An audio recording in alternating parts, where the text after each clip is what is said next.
ऐसी बहुत सारी गिनी चुनी समस्याएं हैं जिसको लेकर हम आज आपके बीच उपस्थित हुए हैं और ज्ञापन देने आए हैं। ये लाउड स्पीकर को लेकर मैं इसका वाचन करना चाहूँगी। थाना क्षेत्र के संग आबादी में स्थित मस्जिदों में अवैध रूप से बिना उचित अनुमति के लाउड स्पीकर अथवा एम्पलीफायर आदि लगाए जाते हैं। जनहानि से उत्पन्न पब्लिक इम्यूनिटी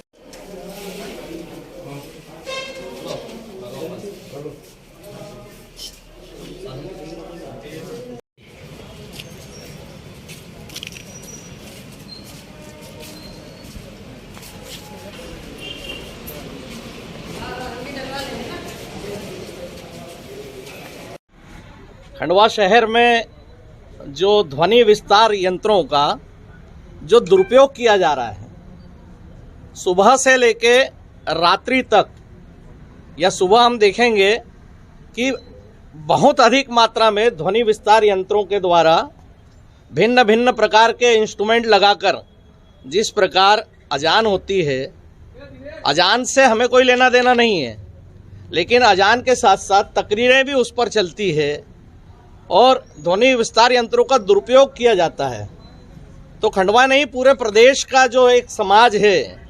वो इसके विरोध में उठकर खड़ा हुआ है, जिससे कि कहीं न कहीं बच्चों की पढ़ाई पर, बुजुर्गों के स्वास्थ्य पर, युवाओं की पढ़ाई पर ये एक मानसिक टेंशन देता है।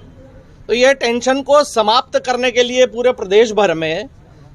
समाज उठकर खड़ा हुआ है और जगह जगह से मांग कर रहा है कि इस प्रकार के अवैध ध्वनि विस्तार यंत्र जो मस्जिदों पे लगाए गए हैं, जिससे अजानें दी जा रही है,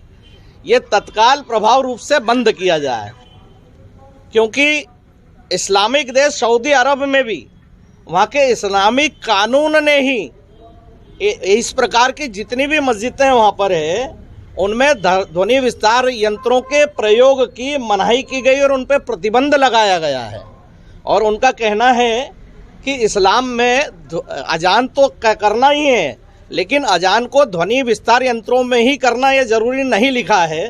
इस प्रावधान के अंतर्गत वहाँ पर प्रतिबंध लगाया है और अजान का जो वॉल्यूम है उनको 1/3 किया गया है और कहा गया है कि मस्जिद की अजान जो है ये मस्जिद के अंदर ही इसकी आवाज़ रहना चाहिए। तो जब इस्लामिक कंट्री ये अपना निर्णय उठा सकती है, कहीं इस प्रकार के इस्लामिक देश उठा रहे हैं समय को देखते हुए, तो हमारे यहाँ भी इस निर्णय का पालन होना चाहिए। और ध्वनि विस्तार यंत्रों की जो इस प्रकार का जो चल रहा है कि खूब आवाज़ में कंपटीशन सा